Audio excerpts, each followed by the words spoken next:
Hi friends, সবাই কীরকম আছো? আশা করি সবাই ভালো আছো। আমরা যাচ্ছি আসাম না, মেঘালয়ের গারো হিলস ঘুরতে। তো সবাই আমরা গারো হিলসে ঘুরতে গিয়ে আমাদের জীবন হেল হয়ে গেছে। রাস্তায় বসে পড়েছি, বলছি গাড়ি দাঁড় করা, আমরা যেতে পারবো না। তো গাড়ি দাঁড় করিয়েছে রাস্তার মাঝে, আমরা সবাই নেমে পড়েছি। কারণ আমরা সকালে গাড়িতে উঠেছি, এখন বেলা প্রায় 3টের মতন হয়ে আসলো। আমরা বিরক্ত হয়ে গেছি। জার্নি করতে করতে ঘুরতে যাওয়া তো ভালো লাগে, কিন্তু এরকম রাস্তা হলে সবার নাড়ি ভুড়ি বেরিয়ে আসবে। তো তুরা রাস্তায় কেউ যদি এসে থাকো, সে বুঝতে পারবে কীরকম।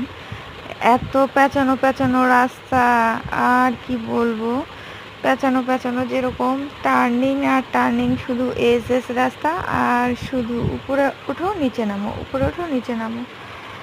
মানে সব কিছু, বডির পার্টস সব কিছু একবার উপরে ওঠে একবার নিচে নামে, নাড়ি ভুড়ি শুদ্ধে। তো সবাই নেমে হাত মুখ ধুয়ে নিচ্ছি, বসে পড়েছি।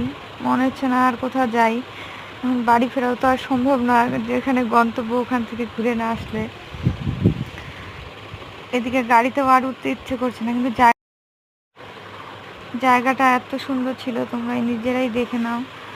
তো আমি এত শরীর খারাপও লাগছিল, তো ভালো করে ক্যামেরাও করতে পারিনি। আর মোবাইলের চার্জও রাখতে হবে, তার জন্য ক্যামেরা করতেও ভয় করে। কারণ পাহাড়ি এলাকা, অনেক দূর এরিয়া মিলে কোথাও বাড়ি ঘরই নেই, মোবাইল কোথায় চার্জে দিবে, এরকম জায়গা।